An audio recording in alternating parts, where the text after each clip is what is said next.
I've made several videos pointing to the irrefutable proof that the world we're on is definitely not a spinning globe, just like many other logical and truthful flat earthers out there on the internet land. It's really difficult for some people to even theorize that our world is anything but a spinning globe, perpetually following around the sun in an elliptical orbit because of the false picture in their mind, which makes it impossible to understand the truth, even when the truth is planted squarely in front of their face. If you simply refuse to look at the evidence which contradicts or thoroughly disproves your rigidly held belief system, then you are actually the opposite of a scientist and are instead a dogmatic religious zealot who will never consider a point of view outside of your rigid belief system. Gravity has been thoroughly disproved. The amount of gravity or downward pressure needed to keep a person pinned to the earth at the equator, where they're spinning over 1,000 miles per hour towards the east and standing perpendicular to the axis, will be a great deal of downward pressure, pinning that person to the side of a globe spinning 1,000 miles per hour, standing perpendicular to the axis. If the same person travels to the North Pole where they're not spinning and standing parallel with the axis, the downward pressure exerted on the globe at the equator would literally squash that person like a bug. I know all the retorts to this logic, which have to do with the angular momentum.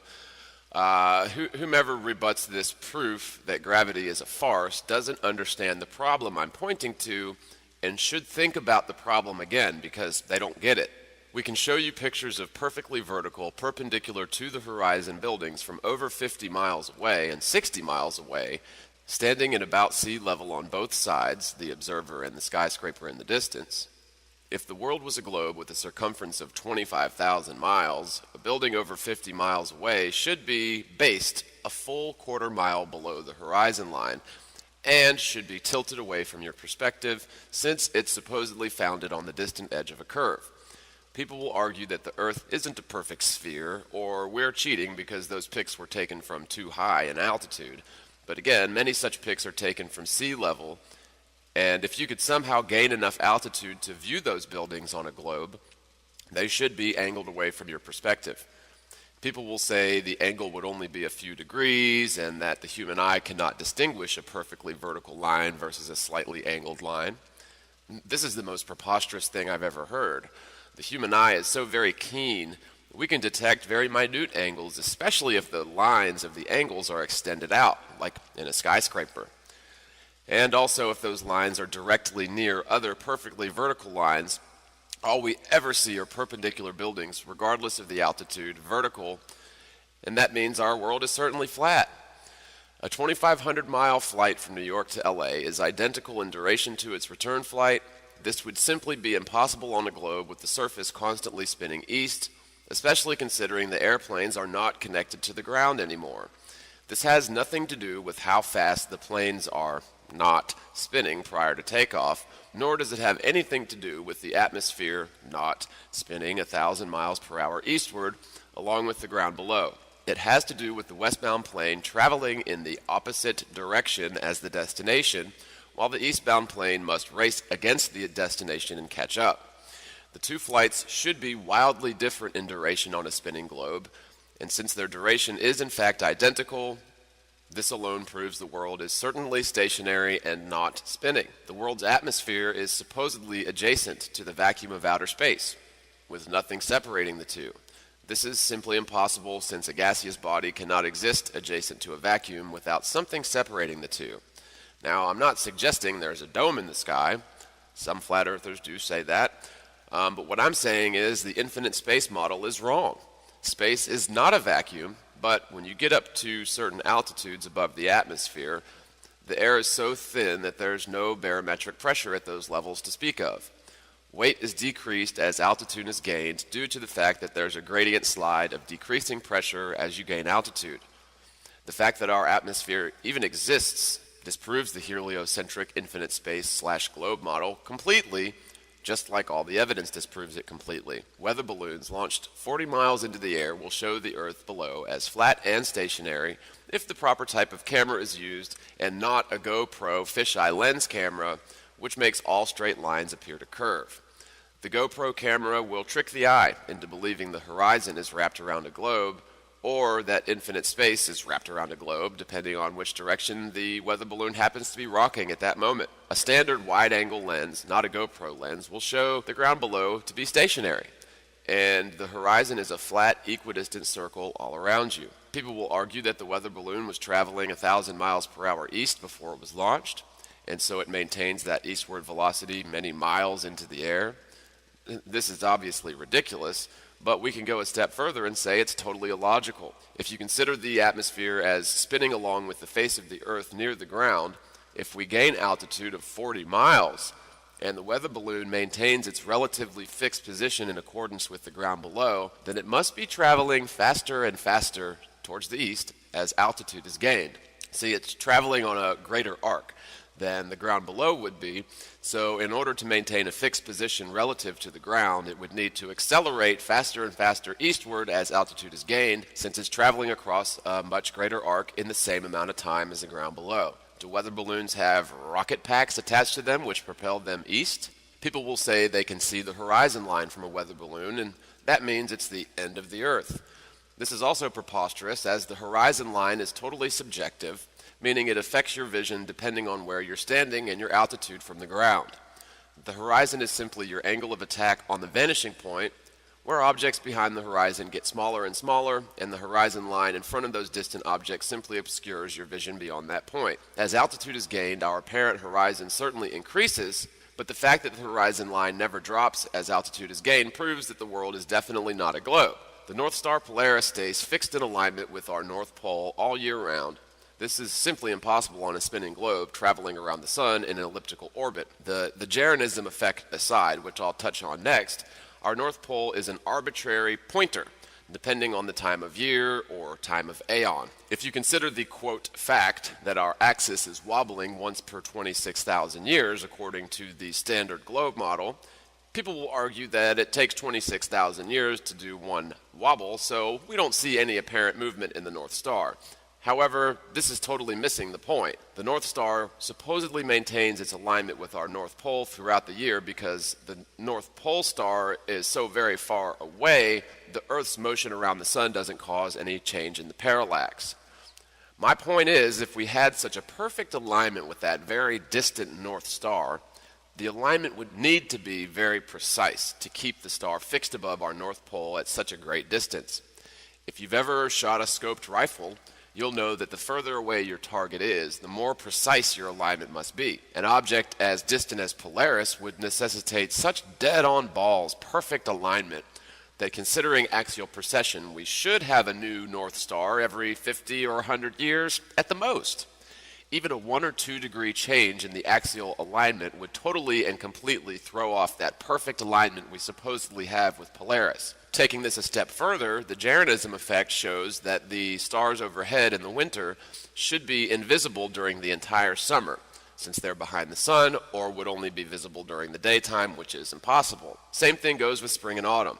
So the only possible way we could see the same stars overhead during all seasons, during all eons, during the sun's supposed travel around the galactic center, would be if our world is actually stationary and the celestial bodies are orbiting the magnetic center, which is fixed upon our North Pole, or better called the center of our map. Since we have also proven that NASA has been faking their footage and entering total lies undisputed and unchecked into the scientific record, and have actually been ousted by whistleblowers from within NASA who claim that they've been faking, airbrushing, and making up just about everything. Yet people will still blindly subscribe to the nonsense which the Freemasonic liars of NASA assert, in spite of their track record of being completely full of donkey poop. Finally, and these are just a few that I just mentioned, but finally, the fact that the constellations have kept all their relative shapes, alignments, and orientation for all recorded history dating back to ancient times, it really sort of disproves the Big Bang Theory in one fell swoop. Even as a globe earther for many years, I wondered how it was possible for the constellations to remain fixed in their relative positions and maintain their positioning and alignment perfectly, predictably in patterns throughout the year, if our world was actually spinning around the sun, spinning around the galactic center, which is all hurling through space over 1 million miles per hour, just like all the other galaxies. You would certainly expect to have a way different viewpoint of the stars, say, 2,000 years ago versus today. The simple fact is we can see the constellations just as they've always been in a perfectly predictable cycle, which is totally disproving the heliocentric model along with the Big Bang.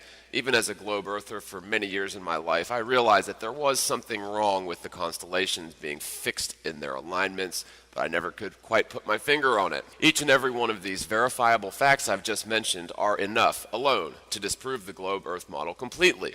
Since many people are not familiar with the scientific method, including most modern scientists it would appear, I'll give you a quick refresher. Again, 1. Develop hypothesis. 2. Test hypothesis with verifiable facts. 3. If one single fact disagrees with or contradicts your hypothesis, then you must either A. Modify your model to account for the facts, or B. Discard your model altogether since it is not in alignment with the verifiable facts. That's how the scientific method works. Since the globe Earth model is the widely accepted, quote, conventional model, then the burden of proof is on the globe model proponents and is not up to the flat Earth community to disprove each and every point they feel like that jives with the model. Where in the scientific method do you see a step that involves apologizing for the facts that disprove your hypothesis, or the step which involves pointing to pretty pictures which seem to make the model a lot more fun?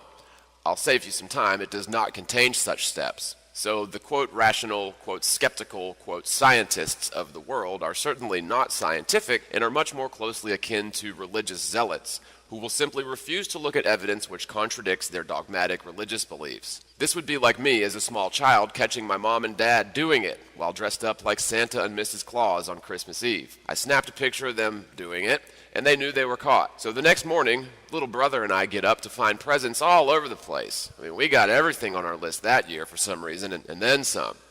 In terms of presents, it was the best Christmas ever, and my little brother had the best Christmas ever to be sure. But misery loves company, so I had to let him know the truth. I showed him the picture of Mom and Dad dressed up like Santa and Mrs. Claus getting freaky on the couch next to the tree, and I told little bro, dude, Santa isn't real. It's just Mom and Dad lying to us. They're the ones who put the presents under the tree. And look, the to from information on the presents is even in Mom's handwriting. See? But little bro really loves the idea of Santa Claus and tells me to shut up. I don't know what I'm talking about. Look at all the presents. If Mom and Dad were Santa Claus, then we'd have Christmas every day, right? So little brother calls me a liar because he knows Santa is real. They even talk about spotting him on the news, and they wouldn't lie. This analogy can be perfectly applied to the scientists who really love the idea of a globe Earth, but simply refuse to consider the evidence which is contrary to their long-held dogmatic belief. Even the scientific types will ignore the evidence and expect the flat Earth community, for some reason, to fully disprove Santa Claus in their mind. So instead of showing them the picture of Mom and Dad, along with Mom's handwriting on the to and from on the presents, they expect us to disprove Santa's beard, his belt buckle, and his red nose, and his hat as well. So we need to disprove each and every reindeer. We need to disprove Mrs. Claus, right down to each and every button on Santa's red jacket. With all due respect, this is the opposite of science, and by disproving even one single fact surrounding Santa Globe is sufficient to disprove the entire thing completely. We do not need to prove each and every button on the red jacket as false, nor do we need to go down the list of reindeer and disprove them individually either. Yes, Rudolph was also a shill, and his red nose was bullshit as well. This is inherently unnecessary, even according to the scientific method, as if we can disprove the Santa phenomenon as a whole, Rudolph and his nose go with him. Thank you.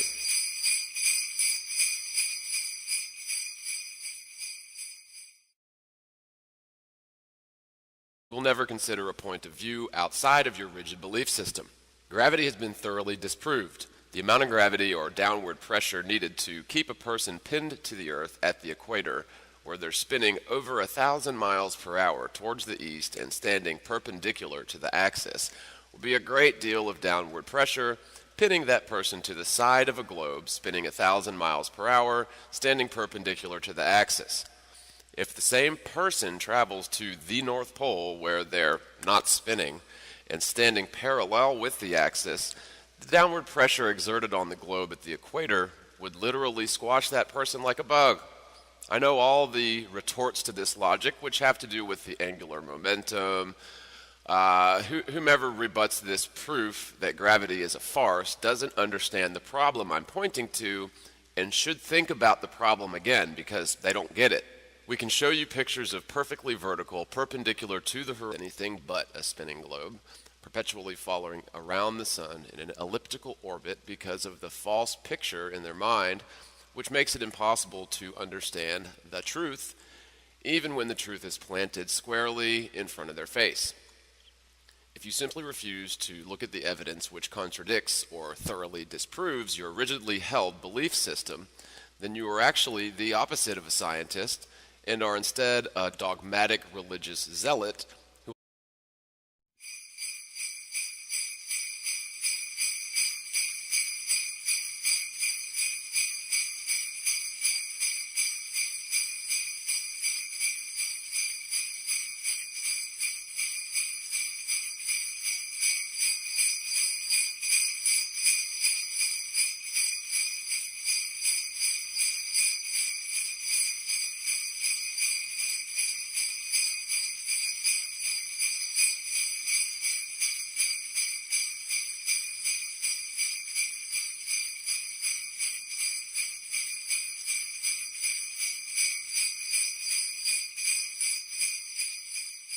I've made several videos pointing to the irrefutable proof that the world we're on is definitely not a spinning globe, just like many other logical and truthful flat earthers out there on the internet land. It's really difficult for some people to even theorize that our world is